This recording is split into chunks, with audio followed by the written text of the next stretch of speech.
Hello everyone, welcome to NEET in 70 days challenge. நம்ம இருக்குது daily challenge டே number 8ல.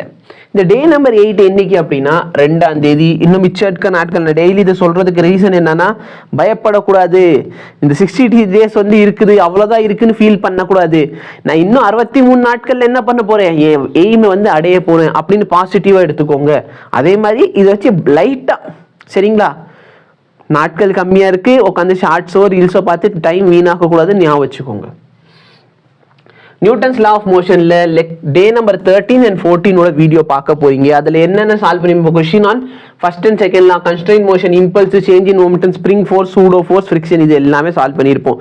இந்த ஃப்ரிக்ஷனை next continue ஆகும்னு நினைக்கிறேன். ஓகேவா? நெக்ஸ்ட் பாருங்க, கெமிக்கல் பாண்டிங் லாஸ்ட் சரிங்களா, டே 7ல 1 and 2 முடிச்சிருந்தோம். இப்போ பார்த்தீங்கன்னா lecture number 3 and 4. Chemical bonding ரொம்ப ரொம்ப ரொம்ப இம்பார்ட்டண்ட்டான லெசன், சரிங்களா? ஸோ நல்லபடியாக படிங்க இந்த லெசனை. ஹைபிரிடைசேஷன், சரியா, நம்பர் ஆஃப் பை பாண்ட் எப்படி கண்டுபிடிக்கிறது, நம்பர் ஆஃப் சிக்மா பாண்ட் எப்படி கண்டுபிடிக்கிறது. ஆக்சுவலாக சிக்மா தான் அப்படி மாறி இருக்குன்னு நினைக்கிறேன். ஓகேவா? பை பாண்ட் கண்டுபிடிக்கிறது, சிக்மா பாண்ட் கண்டுபிடிக்கிறது தான். Okay, bond parameter, resonance, so இதெல்லாமே இன்னைக்கு சேலஞ்சு. உங்களுக்கு இன்னைக்கு என்ன இல்லை, பயாலஜி இல்லை. ஓகேவா? நேற்றே சொல்லி இந்த 2 நாளைக்கு பயாலஜி இருக்காதுன்னு நினைக்கிறேன்ட்டு. ஸோ ஏன் இல்லைன்னா, நீங்கள் வந்து நல்லபடியாக ரிவைஸ் பண்ணணும். அதுக்காக தான் எல்லாத்தையும் ஒதுக்கி வச்சுட்டு உங்களுக்கு ரிவிஷனுக்காக டைம் கொடுத்துருக்கோம். ஓகே, ஸோ நல்லபடியாக படிங்க. Thank you so much. Have a nice day.